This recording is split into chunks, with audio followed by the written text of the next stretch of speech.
Welcome everyone to today's National Long-Term Care Insurance Livestream Webcast training. I'm Ginny Paulson from the SHIP National Technical Assistance Center, and I will be your host today. I would like to welcome both our national audience from across the country and also our studio audience who are here locally. A little bit about our National Technical Assistance Center, since some of you out there might not have heard of us. We provide training and technical assistance to the state health insurance assistance programs nationally. And we are funded by the U.S. Administration for Community Living, Office of Healthcare Information and Counseling. And we do have a representative from ACL in the audience here today. And we also have representatives from the Iowa State Health Insurance Assistance Program. We are a project of Northeast Iowa Area Agency on Aging in Waterloo, Iowa, and we are in the studio of Informatics, Inc. in Cedar Rapids, Iowa.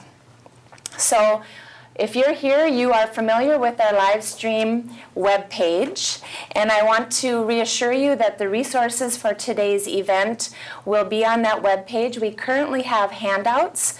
We have a certificate of attendance, and we have a link to take a survey to give us feedback later in the event. So with that, I have an outline here of what we're going to be covering. There will be an introduction, and then Bonnie Burns, our presenter, will be talking about long-term care insurance, premium increases. We'll tell you more about our resources, and there will be time for questions and answers at the end. But we're also going to stop periodically and give our remote national audience a chance to share their questions, and also our in-studio audience. Now, those of you who are participating nationally, there is a Q&A feature on the Livestream webcast page, and you should enter your questions for Bonnie into the Q&A. There's also the chat functionality, and that's where you can send your comments. Let's see. So speaking of the questions, what we're going to be able to cover today is questions that have to do with long-term care insurance on a national level. We're not going to be able to address state-specific long-term care insurance questions. Also, for our in-studio audience, when you have a question, just raise your hand, and that's how we'll know that you have a question. All right, so after the event, we will post a recording of this live stream webcast. It may take a couple of weeks for the recording to be available because we are going to be captioning the recording. We don't have captioning available for this live event. And so now I would like to introduce our speaker. And I should mention that this is the first time that Bonnie has also presented in a live stream webcast. It's the first time our center has offered a live stream webcast training. So this is a great opportunity to be able to both see and hear Bonnie present. I think you'll be very pleased with what she has to say. Bonnie is renowned in her field, and we are very fortunate to have her here. There's really no one like Bonnie nationally with her combination of experience, knowledge, and actual passion for this topic. She has over 40 years' experience providing training and technical assistance on long-term care insurance, and she has been the consumer representative to the National Association of Insurance Commissioners since 1992. So she, with the NAIC, helps develop model laws and regulations governing long-term care insurance. Bonnie is also unique in that she actually participated in the design of the original State Health Insurance Assistance Program model. That was in the late 1980s. So again, as I mentioned, with that combination of experience and background, Bonnie is a real treat to listen to. So she has also consulted with California Health Advocates for over 40 years, and more recently been a consultant with our SHIP TA Center. So with that, I would like to turn it over to Bonnie. Thank you, Ginny, and thank you everyone who is here and everyone who's watching. I'd like to introduce you to my favorite little octopus named Oscar. And the reason that I use this symbol is because when I say long-term care to people, the first thing they think of is nursing homes. And long-term care is such a vast topic. It covers so many more things than nursing home care. It's all kinds of care that seniors and people with disabilities often need when they can't take care of themselves the way that they used to. There are many different services, many different types of care. There are many different places that people get that care. It involves things like Medicare, when somebody is getting care that requires a skilled service, but not the kind of personal care that people need when they can't do things for themselves.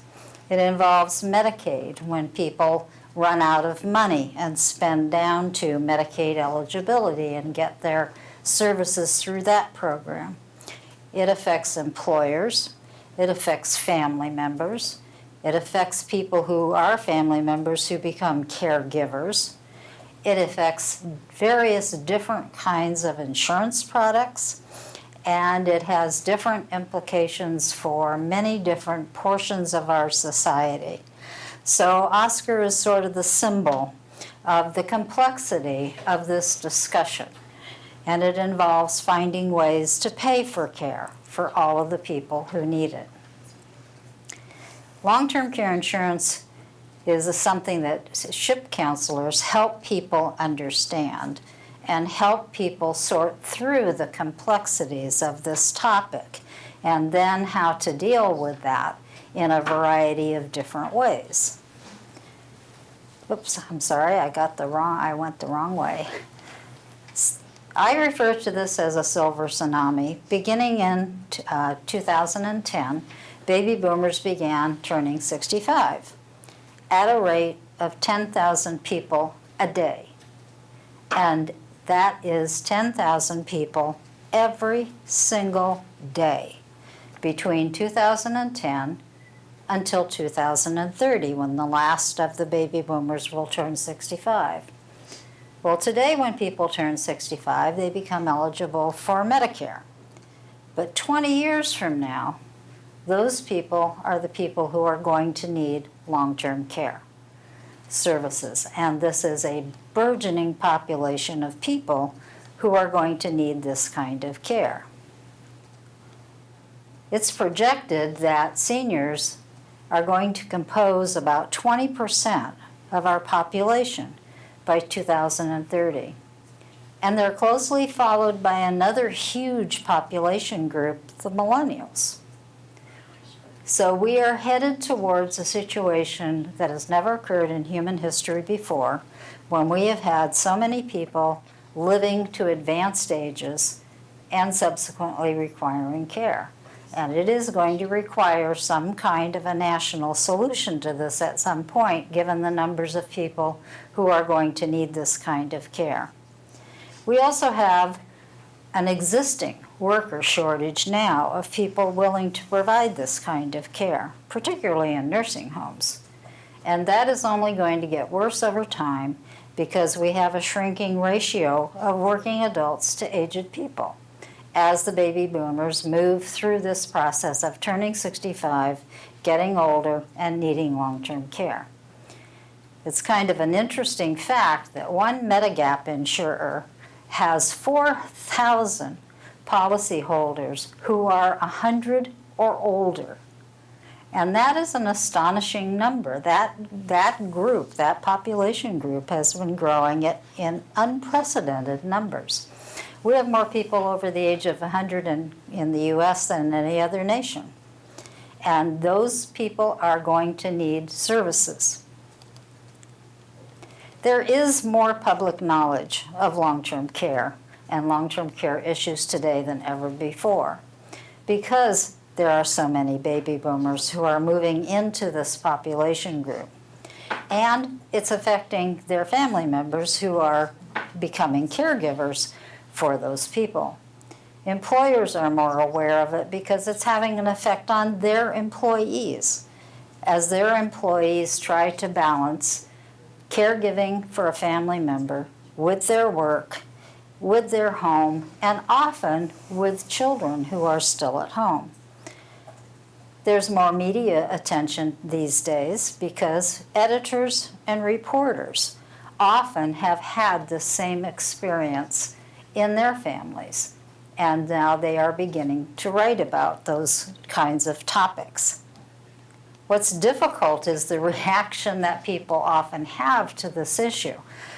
It terrifies politicians because it implies that it's going to be expensive. And this kind of care is expensive. Employers are concerned because it's now affecting their employees, and they're seeing that happen in their workplace. Reporters struggle to report on this issue because it has so many of Oscar's tentacles that they have difficulty focusing on one aspect of this issue. And then there are the caregivers themselves who are employed and who struggle with the balance between work and family and caregiving. Care often begins slowly, and families often don't realize when it begins where this may go. They begin doing small things as the effect on an aging body occurs, and family members begin having vision problems, hearing problems, their physical strength declines, and they may begin to depend on family for things like transportation, or for things like something that needs to be done around the house that they used to be able to do, and now they need help doing that. Loss of driving often happens because of a vision problem, and sometimes because of a dementia. And maybe some of you have had the experience in your family or a friend that has struggled with when to take the car away from an aging parent because of the concerns about their ability to drive safely. Then there are the kinds of situations that happen that often show up in a SHIP program, with an adult child coming in because something critical has happened. Somebody's fallen, they've been taken to the hospital, there is either an illness or an accident that happened that has to be dealt with, and that person is being discharged. And the adult child is completely unaware of what needs to be done. And there isn't a lot out there to help that adult child make those decisions about their aging parent. There are sometimes an aged parent is at home, and an adult child gets a call because the electricity's been turned off, or some other dramatic event has happened because that person has dementia and has forgotten to pay bills, forgotten how to pay bills. Or there's a decline in other things that are sort of part of the normal daily life. And family's intervention begins at that point, or it becomes more intense. And it's even more difficult when that adult child doesn't live in the same community as their parent, maybe not even in the same state. And so they're being called in to provide care and to make decisions about things they have no background to do. And often that person will show up in a SHIP program or another community program begging for help about where do I go, what do I do, how much does this cost, what are my options, and they have no expertise to deal with any of this. So I want to talk a little bit about caregivers, because the typical caregiver is a middle-aged woman, although today 47 may not be middle-aged as it used to be, who is going to spend approximately 15 years of her life taking care of some family member. I had this happen in my family with my daughters, 3 of whom have had experience with their husbands' family members. And this is close up and personal for me to watch my daughters go through this. They are the sandwich generation. They are trying to balance family, home, work, and now an aged parent. So one of my daughters ended up taking care of 3 of her husband's family members for 10 years. She was one of those 2/3 of caregivers working. She had a very good job, a very high-paid job, a job in which she did all of the things that employed caregivers try to do. She came in late when she had to take care of something with one of her family members. She left early when there were doctor's appointments that had to be met. She tried taking time off. She tried working part-time. In the end, all of those failed, and she ended up leaving her job, which means that for the 10 years that she was doing this kind of work, she was not earning money for her own retirement, and she was not amassing assets for her own retirement, and even for her future long-term care, because of the demands of caregiving on her. 13% of Gen X kids, ages 38 to 53, they're serving as caregivers. Millennials are often serving as caregivers, as well as some younger baby boomers or spouses who are baby boomers. So this is affecting a lot of different people, and it is affecting primarily women at this point who act as caregivers, and that does not portend well for the future for them when it comes to financing their own retirement or their own care in the future. There are ways to pay for this kind of care because that's what's happening today. People are figuring out ways to pay for the things that they need, or they're finding programs. So some people are combining housing and care. They're doing that through continuing care retirement communities or retirement homes or other kinds of residential living that combines care at later when they need that kind of care.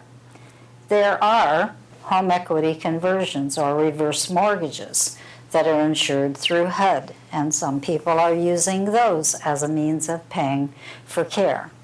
There are VA benefits, and it's not just the skilled nursing care benefits that are available to veterans through the VA. It's also the aid and attendance benefits that can help keep people at home. There are Medicaid benefits that people often spend down to, and some states have different kinds of waiver programs that allow people to get care at home. There's family care, of course, and that's part of everything else, no matter what else people are getting, what other system, what other payment source, the families are still doing the care. There are a number of different types of insurance products. There are life and annuities that have long-term care benefits wrapped into them in one way or another. They're very complex and very expensive and very hard for people to understand. There are standalone long-term care insurance policies. There are individual or shared benefits through one of these types of insurance programs.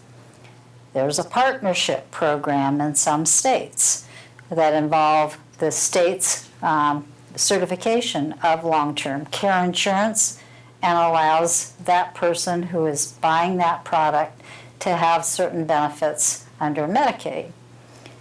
There are federal or state employee programs that either provide some kind of a long-term care program, but it's totally financed by those employees. There's the federal government's long-term care program for their employees. There are cash value or loans that can be made from existing life insurance, and then there are life settlements. And that is a process by which someone can sell their existing life benefits for cash and use that money to pay for long-term care services. So there are a number of ways out there. Not all of them are the best ways to do this, but they are existing and people are using some of those today.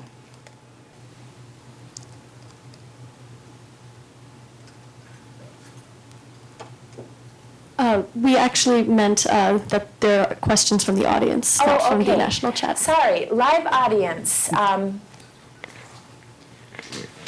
name's Mike Klug. I live in Iowa City. Bonnie, I'm wondering, of the various funding sources that you mentioned, how much is covered by, for instance, long-term care insurance versus the families? Is the family, in terms of funding for these things, dominant too? In terms of funding for the care, are the families paying for a lot of it? Is it coming out of their own pockets? How does it compare to the other funding sources? Long-term care insurance does pay for some long-term care today, but the numbers are small because the numbers of people who have bought long-term care insurance are small. It's not a widespread product. And so funding for this kind of care is all over the map in terms of where it comes from and who actually pays for it. And many people, particularly middle-income people, end up spending down whatever resources they had to become eligible for their state's Medicaid program in order to get the care that they need. So we don't have, the one thing about long-term care today is there is no 1-800 long-term care for people to be able to get all the information that they need to deal with this issue when somebody in their family needs care. And that's something that I think policymakers need to pay attention to, is that there is no place for people to get the information that they need holistically. And there's no funding source, no single funding source. And every single person who ends up dealing with somebody who needs long-term care designs their own system and their own payment sources from whatever they know and whatever the resources are where they live. Because they are not the same from state to state. They are not the same from community to community. And so people who need this kind of care are casting around for some way to organize it, make the decisions, and find ways to pay for it. Okay, thank you, Bonnie. We have one more question from the national audience, and then we'll move on. This is actually a question from Steve, and I think for folks that may have joined in late, just kind of a quick overview of exactly what long-term care is and what it covers. So I think just a quick, what we've kind of covered earlier in the slide for those who are maybe just trying to catch up. If there's like your quick elevator answer. Yeah, my little Oscar symbol. Long-term care is all over the map and the topics that it covers, from care to funding, to places of care, to people who provide care, to insurance products that are available to pay for care. So it's a very broad topic. Let me talk a little bit about the insurance. And one thing people need to understand is insurance is a state-regulated product. No two states regulate these products exactly the same way. So every state is different. Long-term care insurance products are medically underwritten because all insurance is usually medically underwritten if it covers any kind of a health situation. That's weeding out the obvious or potential risks for the company issuing the coverage. Today, it's priced not just by age, but also by gender, which is relatively new, which means that single women pay approximately 40% more for the same coverage that a man of the same age would buy. These are complex legal documents. They're not standardized. They're very difficult to understand, and particularly if it's a life product that has long-term care benefits wrapped into it in some way. They are very difficult for people to figure out. Those combination products, insurance is about managing risk, both for the company that sells the product and for the individual who buys the product. Life insurance uses a model called accelerating the payment of a death benefit. So when you buy life insurance, you're buying a death benefit for somebody. So the industry today allows people to use that death benefit to pay for long-term care expenses. Now, those products are very complicated and they're very difficult to understand, and they're not all written in the same way by the same companies. They have benefit triggers, which means something that has to happen before the person can actually get the benefits under a policy. And some of those benefit triggers are the same as they are in most long-term care insurance. That would be people who had needed help with activities of daily living, or who had a cognitive impairment or a dementia like Alzheimer's. It might have a trigger that pays for chronic care or for terminal illness. It just depends on that particular product and how it's written. The benefits in a life product are different than they are in a freestanding long-term care policy, in the sense that you're using a death benefit. And so there's a percentage of the death benefits that's dedicated to the daily benefit at the time that you need it. And most life insurance policies are written in a way where the death benefit increases over time. So the daily benefit for long-term care, for instance, is likely to be a percentage of whatever that death benefit is at the time that you need the care. Some of these policies are tax qualified, which means that you can deduct some or all of the premium, and the benefits won't be taxed as income. Others are not. And it's very difficult for consumers to understand the difference in these products. Again, they're a very complicated and complex financial instrument, and very difficult for people to understand. Life settlements are a process of selling whatever death benefit a person has to a third party, who keeps that policy in force and collects on the death benefit when the person dies. But they have given that person a certain amount of money in return for that death benefit. And that process started long ago with the AIDS crisis, when people with AIDS were selling their life insurance policy in order to have the funds they needed to treat their condition. Standalone long-term care insurance is something that only pays for that kind of care when a person needs it. Today, most policies cover care in a variety of places. Most cover nursing home care, assisted living, home care, community services, depending on the particular policy that a person is buying. These are usually comprehensive policies because they do cover care in a lot of different places, and it's usually not just institutional care only, although many of those have been sold in the past. The daily benefit amount in a long-term care policy is usually a specific dollar amount that somebody chooses when they buy the policy. And that particular dollar amount is what would be paid for each day that the person qualified for benefits.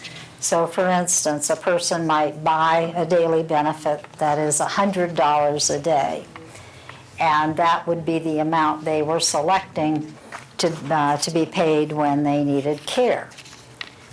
The duration of the benefits is the length of time that the company will pay those benefits once that person triggers a benefit and is approved for care. So for example, if the person had chosen $100 a day and they had wanted that benefit to be paid out over a 2-year period, they'd have $73,000 worth of benefits that they could use to pay for their care. These companies also provide inflation protection, which means that once the person has selected a daily benefit, they've usually selected some method by which that benefit will increase each year. And I use this example of $100 a day for 2 years as a way to illustrate that it's really the $73,000 the person has bought that will be paid out over a 2-year period. Now, if the person didn't need $100 a day, they were getting care that was $80 a day, for instance, then it would take longer than 2 years to use up that $73,000. So it's the $73,000 that they're actually buying. They pick the length of a waiting period or elimination period, if any, that they agree they will pay the costs for the first part of their care, and the company then will pay a certain time later. Typically, those people choose 100 days. So the reason that they do that is because every single document written about Medicare says that Medicare will pay for your care in a nursing home for the first 100 days. And that is only true when somebody actually requires the skilled care that Medicare requires in order to cover that stay. But it's a mistaken impression that continues. So this is a length of time that that person agrees they will pay for their own care, and at the end of that period of time, the company will then begin paying their benefits. What they don't know is how that elimination period is calculated. So for instance, if you chose 90 days, it may not be that you will get benefits 90 days later because they are using a service day calculation, which means they are only counting the days you actually got care. So if you were getting care at home 3 days a week, it would take much longer than 90 days for you to meet that waiting period. And family care is not counted as part of that waiting period. And that, again, is something that people do not know when they choose one of these policies. And then inflation protection, as I said before, is one of the choices that people make when they buy a long-term care policy, and they choose some amount of money or some calculation that will increase that daily benefit over time. Because typically people buy these a good 20 years before they're going to be using them, and $100 a day 20 years from now would not be a significant amount of money. So they're choosing some method of inflating that particular daily benefit amount, unless they choose a future purchase option, which means that they're delaying paying for the cost of the inflation protection until later. When the company comes along and says 3 years later, you can buy this much more coverage. Well, 3 years later, that person is 3 years older, and the cost of buying that 3 years later is higher than it would have been if they had calculated and bought it at the front end. So those 5 choices plus that person's age is what ends up being the premium that people will pay for their policy. And of course, it's different for every single person. Bonnie, Yes. before you talk about group products and partnership long-term care insurance, would you like to pause for some questions, or would you rather wait until we get a little further into this section? No, I'll take some questions now. Okay, I hear there are some questions in the chat. Yes. Thank you. So one of the questions was from a little bit earlier in the presentation, and it is, how much in assets should someone have before considering a long-term care insurance policy? That's a really good question, and it's the one I get all the time, along with what's the best long-term care insurance policy. So there isn't one, and there isn't a way to answer that question, because every single person who buys an insurance product is an individual distinct from any other individual. Their age, their health, their assets, their income, their future prospects of needing care, all of those things are individual and unique to each individual. So there's no way to answer that without sitting down with that person and going through a series of questions to see where they are and what they could even afford. I have some slides on suitability a little later that may help people with that particular question. Was there another question? Yes. Okay, so we have a couple. How many more would you like, Bonnie? Are they all different? So there's one about how to counsel people. Is that something that you'll be? That's something that will come a doing little later? bit later. And then here's one that's back related to the death benefit. When someone sells their life insurance policy to help with the cost of caregiving, does that usually cancel the death benefit or reduce the death benefit? If somebody sells their death benefit, the person who bought it is giving them a certain amount of money in return for that death benefit. The death benefit stays the same for the third party who bought it, and they will collect that amount when the person dies.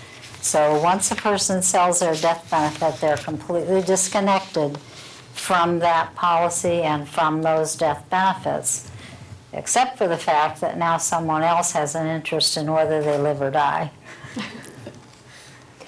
And so before we go on, I just want to remind the audience that if we are unable to get to all of your questions, we will be putting together a question and answer document that will be part of the resources that go with this webcast. And that document will be archived with the recording and this PowerPoint, which is not available to you now, but will be available later, and then the handouts that are currently available. So does the live audience have a question at this time?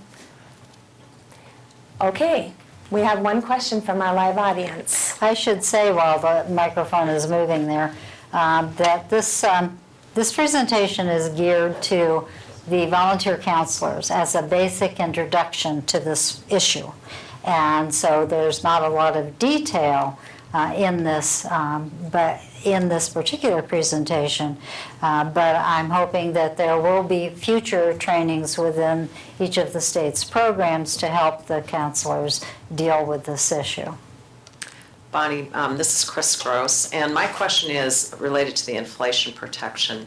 As a counselor, when somebody's trying to decide about the two different types of inflation protection, what are the pros and cons for the consumer of those two different inflation protections? One of the things that I've said over the years is if you can't afford inflation protection in a long-term care policy, then you probably can't afford a long-term care policy, because these are designed to be used decades into the future.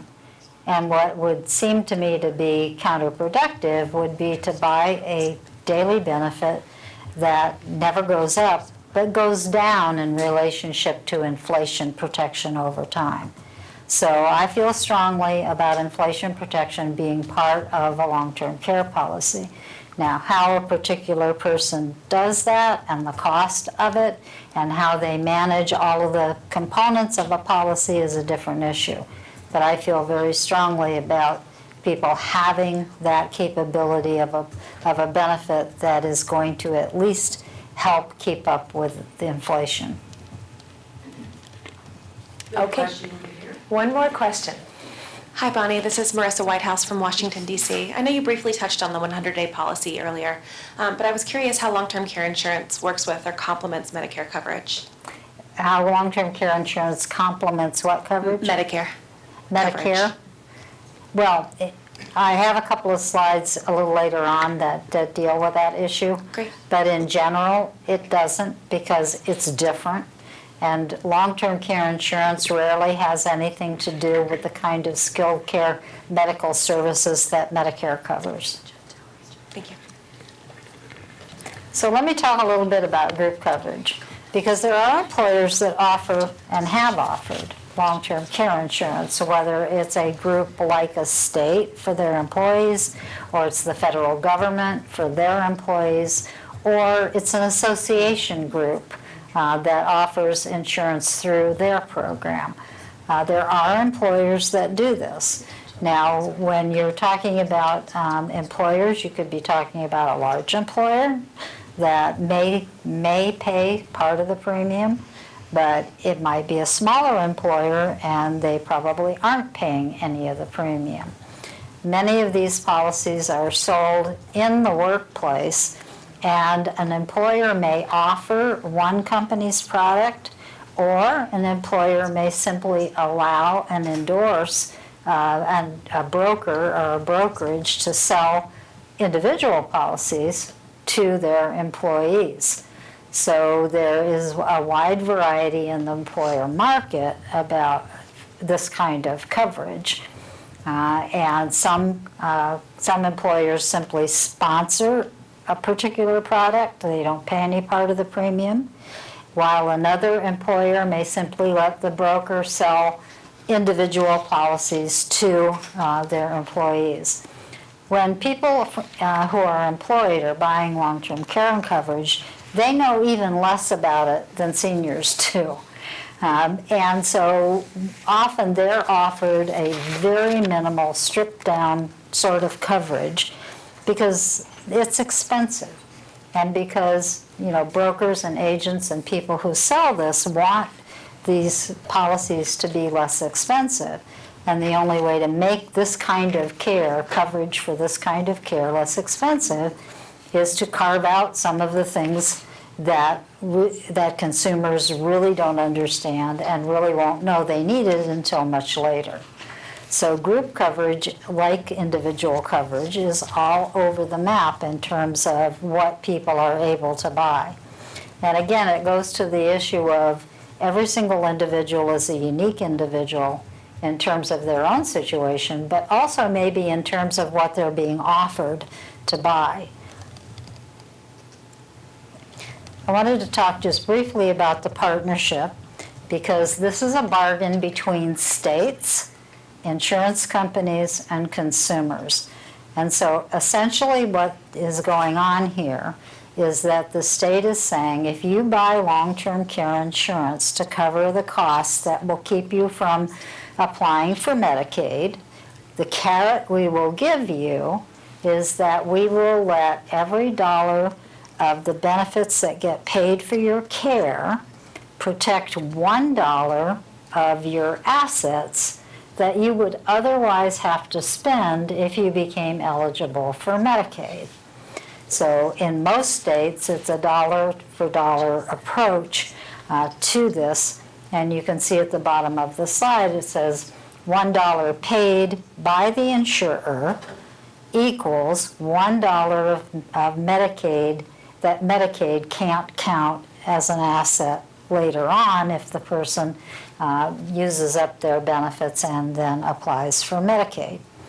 So it's long-term care insurance, individual long-term care insurance usually, sometimes a group coverage, that is being sold as a partnership policy in a particular state.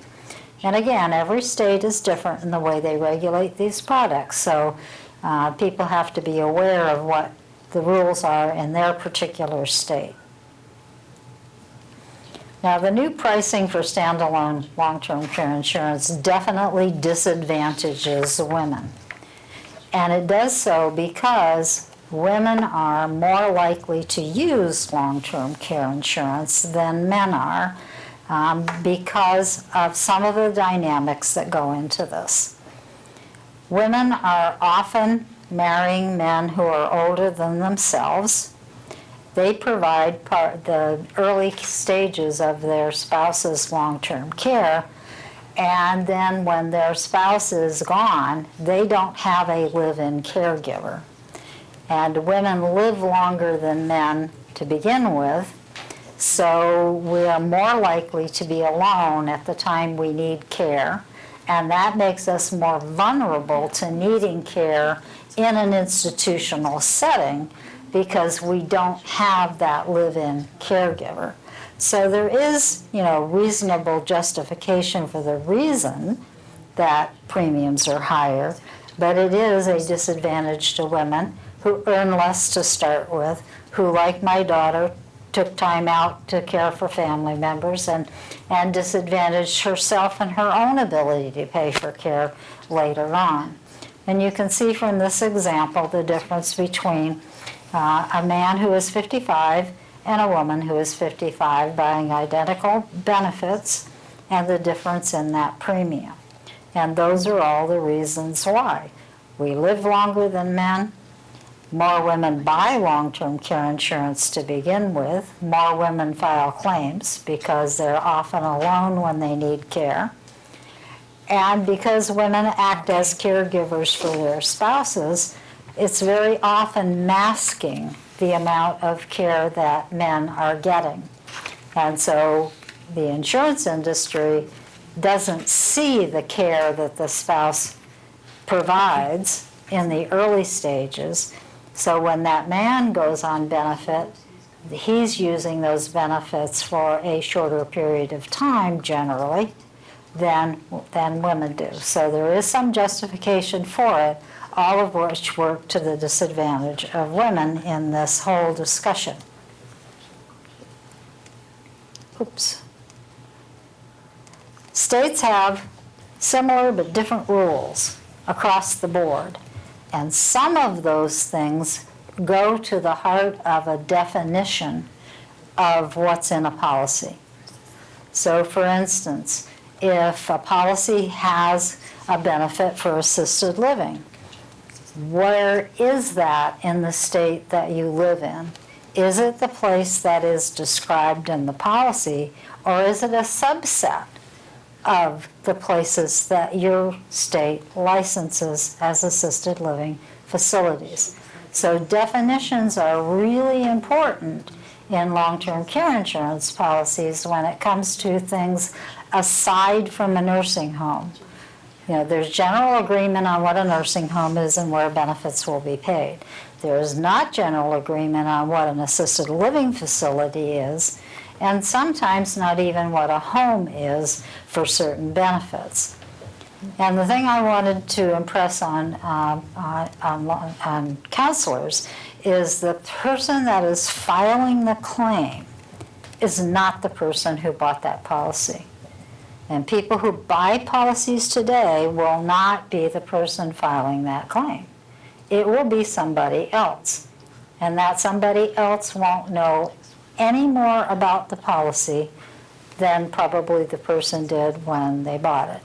So there needs to be some recognition of how lost family members are when they're faced with this issue, even when there's a long-term care insurance policy in force.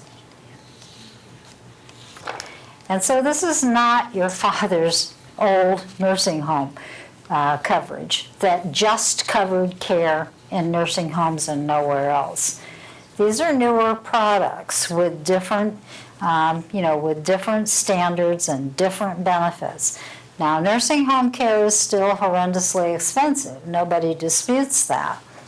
But when you look at claims, there are far fewer claims for nursing home care than there are for other benefits like home care. Most long-term care starts at home, whether it's a functional disability or a dementia that's involved. Formal paid care is the next step up from that. When a person has a long-term care policy, then that would be claiming benefits. If it's not a long-term care policy, it's that person who's just lost out there about what to do to solve the situation. Assisted living often begins when there is no live-in caregiver and that person can't live safely at home. Assisted living can often fill that gap and does between home care and the nursing home stay. Most nursing home stays are short, but when they're long, they're usually long for people with dementia, and they are horrendously expensive as that person lives out their life in that facility. Bonnie? Yes. Before you get into the details of your tips for SHIPs, would you like to take some questions, or would you rather Sure. wait until? Okay, Yeah, so I'll take some we do questions. have at least one question from our national audience. Yes, we have Pat, who has just kind of a general question of how does someone find a partnership long-term care program within their state? Can you speak on that broadly? Yes. Usually, if there's a policy, a partnership policy available in the state, the Department of Insurance will know that. Usually their state Medicaid program will know that. We hope that SHIPS will know that and be able to help people find out what's available in their state. Okay, does the live audience have a question? Yes, we do. We have one that I can see. Bonnie, it's Mike Klug again. I'm wondering, do any of the long-term care insurance policies pay regardless of the type of care that you're getting? Like an indemnity policy in a hospital, it pays you $50 a day when you're in the hospital. Do any of these long-term care insurance policies just pay $100 a day regardless of the kind of care you're getting? Or do they just have to pay to a certain provider? There are some long-term care policies issued through insurance companies that are life-based, or maybe even annuity-based, that simply pay an indemnity benefit once the benefit trigger is met. And the key to that, the way to know whether it's one of those policies or not, is to ask about whether you have to submit claims. Because with an indemnity benefit, you would simply meet the benefit trigger. You would then not have to prove you were getting long-term care because it's an indemnity. They pay a fixed amount every day or by the month, depending on how it's organized. So there are some of those products out there. Now, the question is also, is that a tax-qualified policy? Or could you have some tax obligation based on the money that you're getting for the care? So that's another issue to be thought of. We have one more question if you have time. We have a question from our national audience. Jeannie is asking, if you have comprehensive policy, does licensed care in home count towards the elimination period? In general, yes. And that depends on the language in the policy.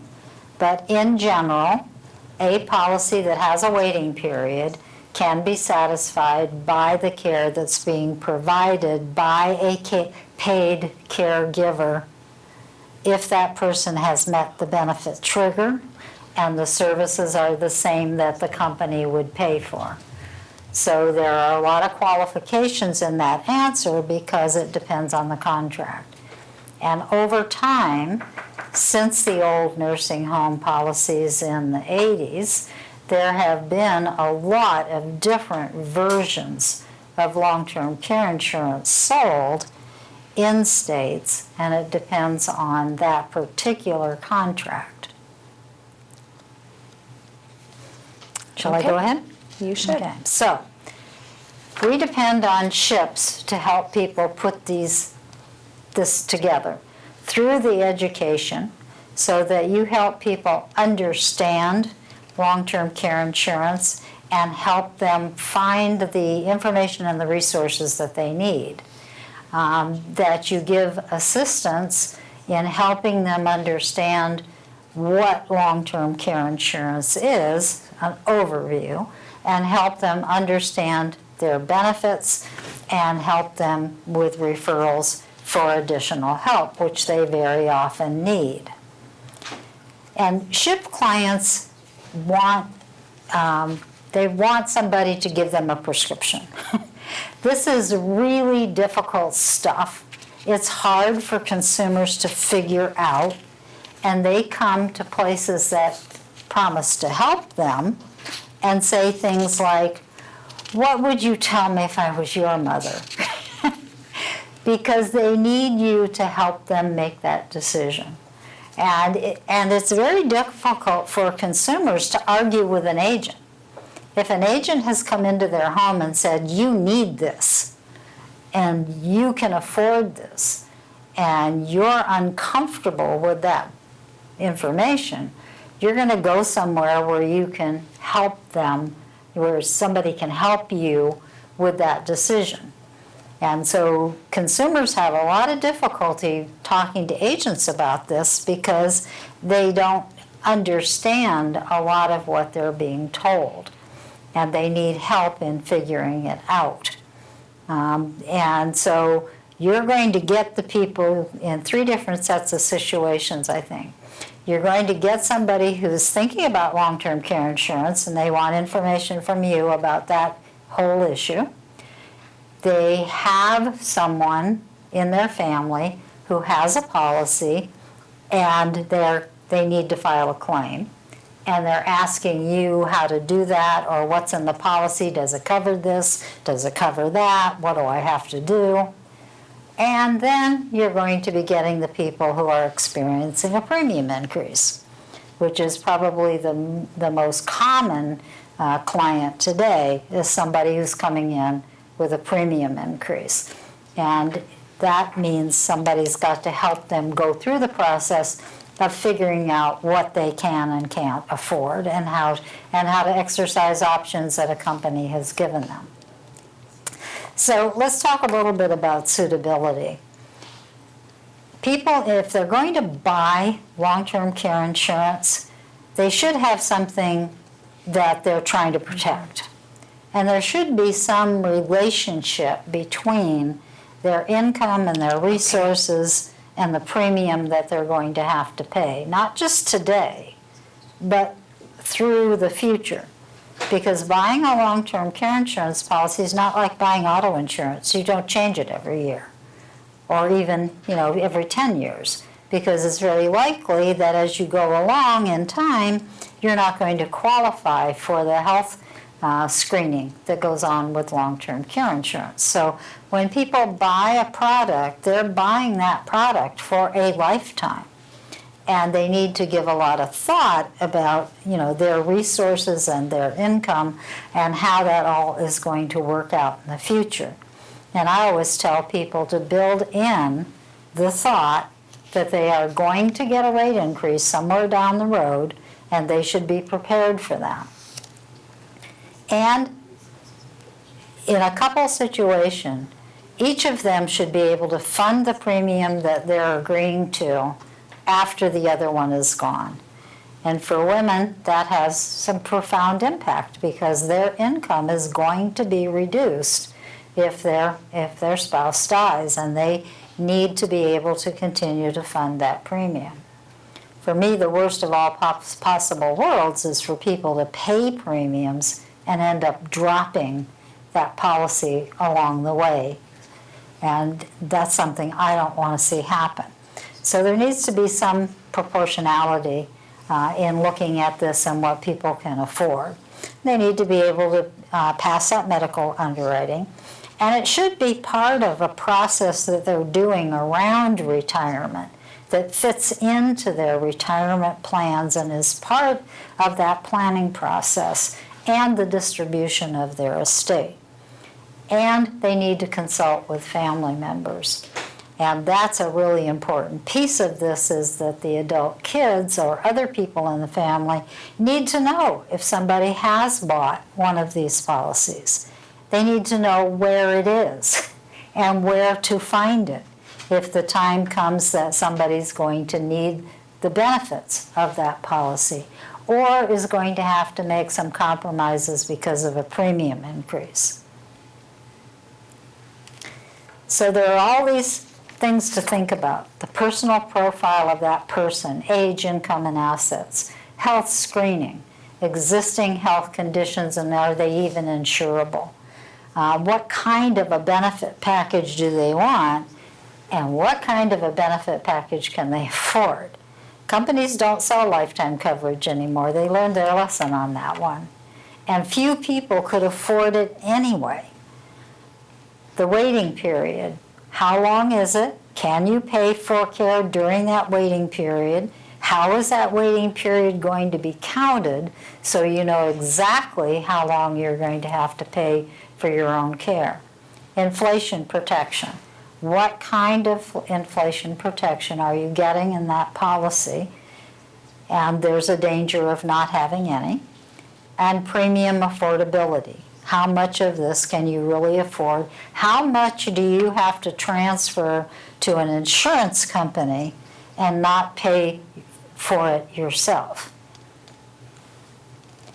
And when it comes to insuring couples, it's really important to think about, do each of person in that couple need the same benefits? Because they may not. And in fact, there may be one person in that couple arrangement who may need it more than the other one. There may be one who's already got health conditions and can't satisfy the medical requirements to get coverage.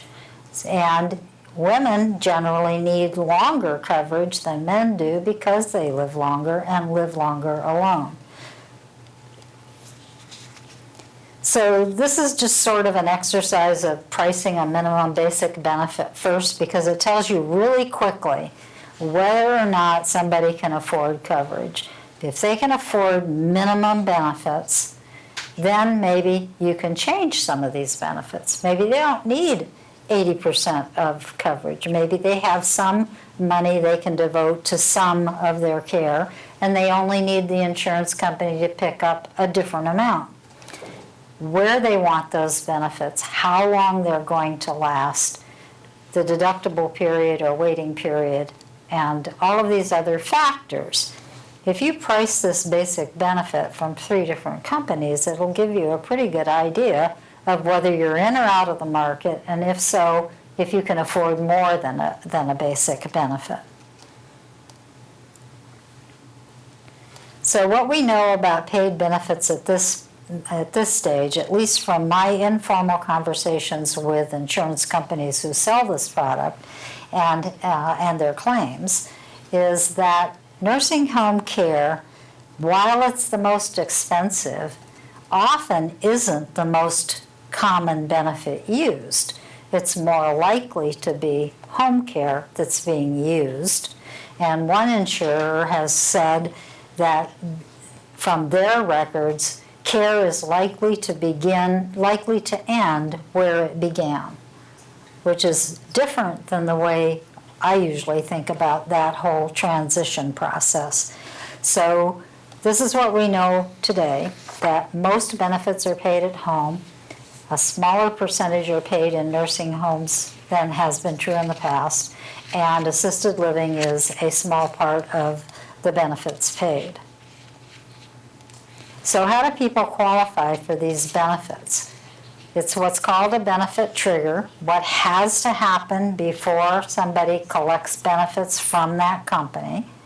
And a company determines whether that has happened, usually by sending out somebody to assess that individual, to see if they're functionally or cognitively impaired under the terms of that policy, whether it's activities of daily living, or it's dementia, or in some of the older policies, whether it's medical necessity, a doctor's order. Those were standards in older policies. And today, I'm hearing from people who bought their policies back in the early 90s, before the changes in law that gave us tax-qualified policies and the benefit triggers we know about today. And so, as part of the assessment, the person doing the assessment finds out if they have met that benefit trigger. They measure the severity of the impairment. They do a plan of care, which identifies the services that person needs, and then they submit that plan of care to the insurance company for approval. And on that basis, a company either approves or disapproves the claim, depending on all of that information. I put this slide in here because this is right out of the federal law. The definition of a chronically ill person. This is federal law because these policies are very often tax qualified. And so there's no other benefit trigger allowed. It's 2 ADLs, meaning a person can't do 2. And it's been certified by a licensed health professional, nurse, doctor, or social worker, and the condition that caused this person to need care will last at least 90 days. So the reason that this is in here is because it is the language of the federal law, but it is also what companies use in the policy. So you will see this exact language in policies when they're describing a benefit trigger, and it is the definition of a chronically ill individual. And as part of that tax qualified status, the benefits that are paid under one of these long-term care policies that are tax qualified is they must coordinate with Medicare. So if Medicare is paying, for instance, for a nursing home stay, then the long-term care policy can only pay what Medicare doesn't pay. So there is a coordination required. And so this is the definition of qualified long-term care services, which was expanded under the tax law to include what is at the end of this, maintenance or personal care services. That is now contained within a definition of medical services as well as qualified long-term care services. And this is just more of, this is something that I got from our partnership policy in California. It was kind of surprising to see that the moderate income people who in the 90s bought a partnership policy are stretching out the 1 year of benefits to last over 2 years. And that tells me that what's happening there is they're using their benefit to pay for home care, and that home care cost is less than the daily benefit they actually bought, and so the whole policy is lasting a longer period of time. So for a 1 year policy, they're getting little over 2 years of benefits out of that policy. A 2 year policy is lasting a little longer than 3, and a 4 year policy is lasting a little longer than 4. And a 6 year policy is lasting 8 years. So there's some variation here, but it's sort of interesting to see how the benefits themselves are being stretched out. And so if, as part of SHIP, you do review a policy, the things you're looking for is how is the waiting period calculated? Does the waiver of premium apply to all of the benefits or only to some of the benefits? Do they have inflation protection? What is it? How is it calculated? And the definition of a family member who can't provide care. Now, sometimes it's just immediate family members, but some insurers have gone down the family tree to an extended length where they eliminate anybody with any step-parent, any stepchild, any kind of relationship to that individual as being a person who cannot provide care and under the terms of the policy. Older policies that were told before the tax change may be long-term care insurance. They might just be nursing home coverage because they were grandfathered in. They might not coordinate benefits with Medicare. They might not have a 90-day certification requirement. They may have more generous or restrictive benefit triggers, and they might not contain newer types of benefits. So they might not have assisted living in them, for instance. And they might contain unreasonable restrictions, like one policy does that requires the person to get one skilled care every week in order to get care at home for personal care services. So there are wide differences between the older and newer policies, and even between some of the newer policies themselves. And so, Bonnie, in the interest of time, I think we'll have you finish your presentation until we get to the final Q&A. And for our audience, please continue sending in your questions on this topic in the Q&A functionality. And we are going to save all of that.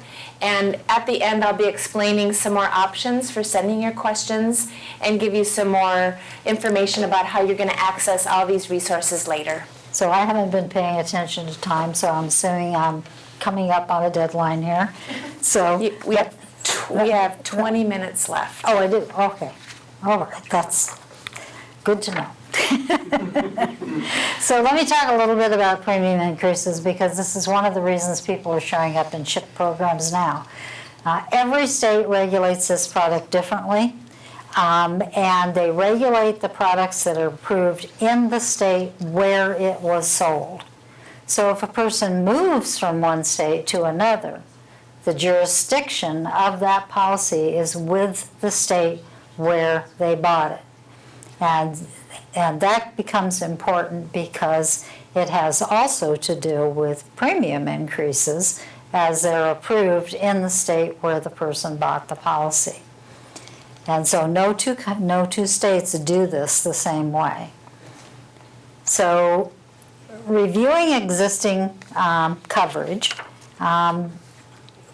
you need to create a baseline. If you're counseling somebody on a premium increase, you need to figure out what that baseline of existing benefits are.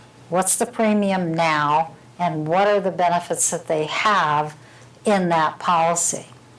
In order to be able to talk about current and future care needs, you need to know exactly what that coverage is, and that person also needs to know about other options they might have through a public or a low-income service in their state or where they moved, whether they have military or VA benefits, they might, whether they belong to a group like Masons or another affiliated group that, excuse me.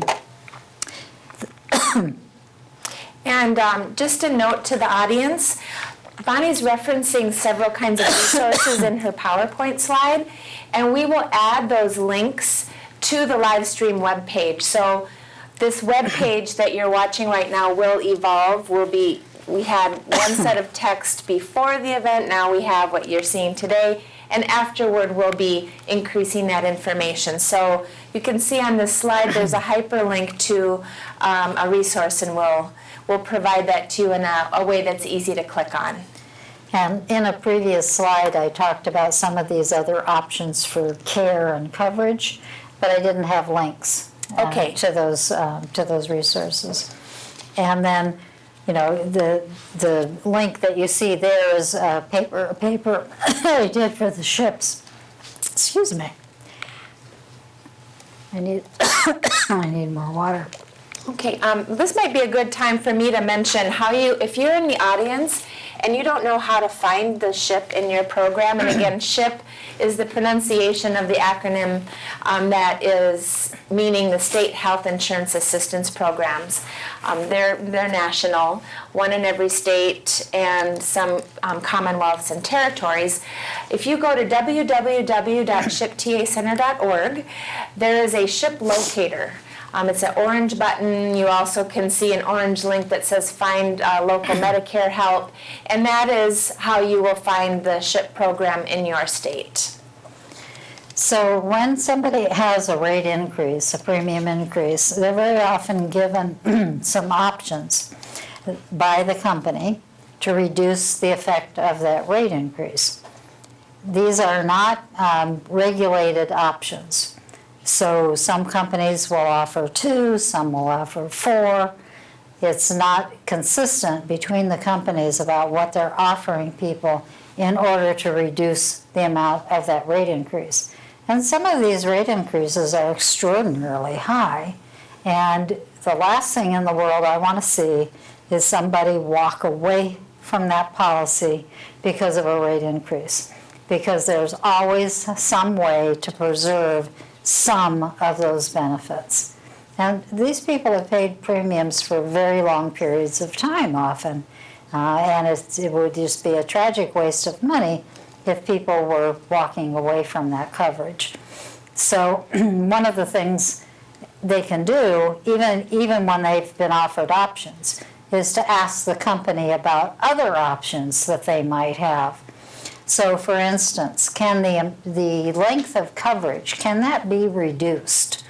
If they had lifetime coverage, it would make sense to reduce that coverage to some lower level, because that would usually give a person a fair amount of premium calculation against that rate increase. So, for instance, could 5 years substitute for lifetime for that individual? Now, if that individual is 90 years old, that's probably a good option to exercise. If they were younger than that, it might not be the best option. Can the daily benefit amount be reduced? Often it's been increased with inflation protection enough that somebody could actually do with less of that daily benefit. But that has to be weighed in response to the cost of care and how that affects that person's ability to pay for care in the short term, at least. And if somebody is reducing the daily benefit, the one thing to really pay attention to here is, what if there's another rate increase? You don't want a person to reduce the daily benefit to an amount where they have nowhere else to go if there's another rate increase. The other thing to pay attention to is some of the partnership states have a minimum daily benefit that's required in the policy, and you don't want to go below that amount either. Can the inflation protection be reduced, or can it be dropped? If a person is 90 years old, inflation protection may not be as big an issue as it was when they were younger. So there might be a good reason to drop that. But some companies, if they drop the inflation protection, some companies will claw back all of the inflation that's already occurred. And you don't want that to happen either. So you have to know whether that's going to be part of it, or whether they can preserve the inflated amount that it is today and just not have inflation protection going forward. So all of these options have to be weighed individually in response to that particular person's situation and how it will affect them. There is an important consumer protection that companies are required to offer following a premium increase if the state has adopted that NAIC provision. And that is called contingent benefit on lapse. What it really means is that the person is entitled to a paid-up policy that is equal to the benefits, the premiums that they have already paid. And I have an example here. So, for instance, this woman was 65 at the time that she purchased her policy. She's now 80. She got a 50% rate increase. And if you look at the table for the contingent benefit on lapse, she has gotten 50% rate increase since the time she purchased the policy, and she's paid a total of $40,000. She is, because of the 50% since she bought it, entitled to a paid-up policy that is equal to that $40,000. Now, $40,000 doesn't go very far if you're in a nursing home. That's not a trivial amount of money for home care. And she's not going to be paying future premiums. She's going to have that $40,000 in benefits preserved, and they will be paid in the same way that the original contract was written. She just won't be paying any more money for that benefit. That is an option when people have no other way of preserving coverage, to be able to have a paid-up policy equal to the premiums they've already paid. And so that is an important consumer protection if it's been adopted by the state where the person is getting that rate increase. So, what happens in insolvency? When an insurance company doesn't have the sufficient resources to pay the benefits they've promised, and we have had one of those recently. That happens when companies made mistakes in the way they priced the original policy. And they got some of their assumptions, or many of them, wrong. One of the things that's been happening to insurance companies is the drop in interest rates, like no interest rates at all, because they have reserves to pay for care for the people that have paid them premiums. And those reserves are intended to earn interest over time to increase those reserves. We're in an era now where that's not happening. So that has had an effect on the insurance industry, along with some of the assumptions that they made when they originally priced the policy.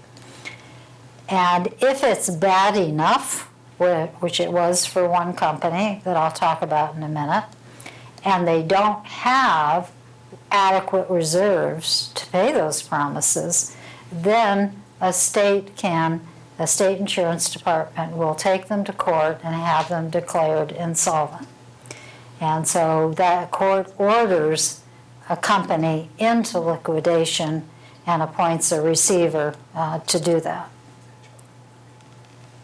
Every state has a state guarantee fund, a guarantee association. First, the association has a guarantee fund that covers losses for health and life companies, and long-term care insurance is part of that. Companies that do business in a state, that sell insurance in a state, are required to belong to that state's guarantee association. And so each state covers the policyholders living in that state at the time the company is declared insolvent. And that's a little different than the rate increase, where the rate increase occurs in that particular state. In this instance, when an insurance company is insolvent, then the insolvency covers the people living in the state who have that policy. And every state caps the benefits in their guarantee association fund. Most cap it at $300,000, which is the most benefits that you can draw from a policy that has been liquidated and is in the state's guarantee fund. So the guarantee fund administers the policy. They collect premiums, they pay claims, they answer consumer questions. All of that administration is done through the guarantee association in a state. They can, however, outsource that function, and 44 states have done that in regards to the Penn Treaty, Network America, long-term care insurance. So they collect those assessments, they administer the company's business while it's in the guarantee fund. So the PTNA, or Penn Treaty, is the company that went into insolvency a couple of years ago, and that is now working its way through each state's guarantee association. And the guarantee association or guarantee fund can request from the state a rate increase on that coverage. And most of the states have approved those premium increases. And as an option, the guarantee fund or guarantee association is offering people certain options to reduce the effect of that rate increase. So for instance, if you had a client who had one of these policies and they had lifetime coverage, the guarantee association in your state probably limits benefits to $300,000. It would not be prudent for that person then to continue to pay for lifetime coverage because they can't get lifetime coverage through the Guarantee Association. So it would make sense to change that or reduce that person's duration of coverage from lifetime down to some amount that would be consistent with the $300,000 cap in that particular state. So there are a number of options that some of the guarantee associations are giving people, but again, it depends on the state and what those options are. There may be 4 in my state, there may only be 2 in the state next door to me. So it's individual to the state. Oh, and this is where I'm going to turn it over to Jenny. Okay. To talk about resources. We are really getting to the end, and so I just have some nuts and bolts to talk about. And before I do that, let's give Bonnie a hand for an excellent presentation. Thank you so much, Bonnie. That was wonderful. And meanwhile, keep those questions coming into the Q&A because, like I said, we will capture them.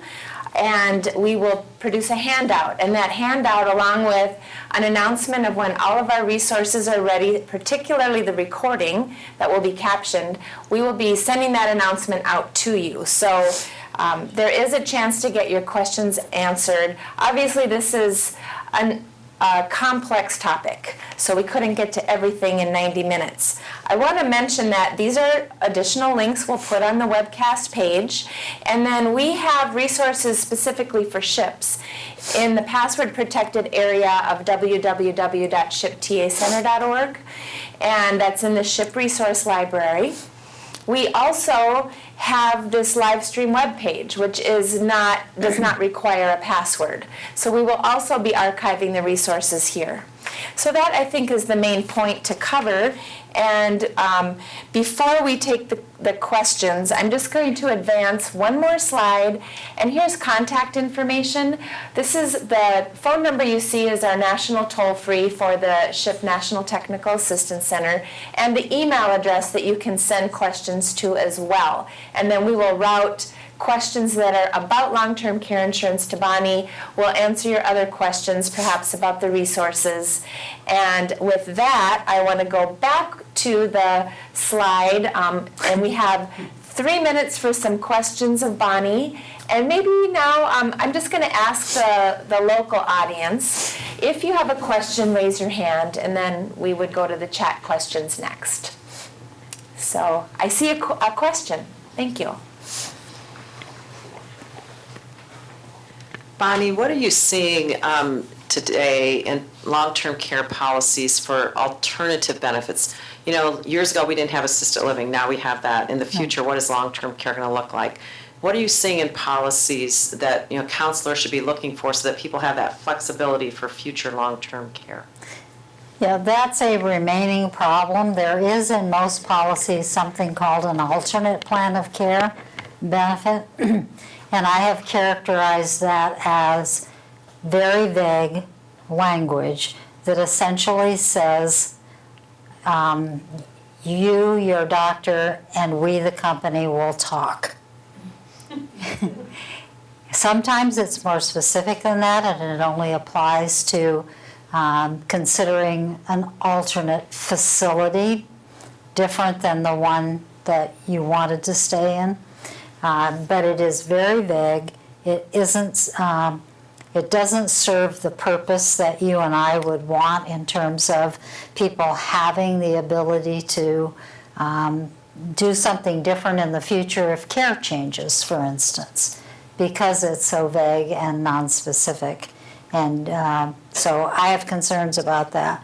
We've actually amended our law in California to make it stricter and to say what kinds of things we think that means. But it is a problem in long-term care insurance policies, specifically because we don't know in the future what care will look like. And baby boomers have transformed every single institution they've moved through. And we don't know what long-term care will look like 20 years from now. And these are legally binding contracts.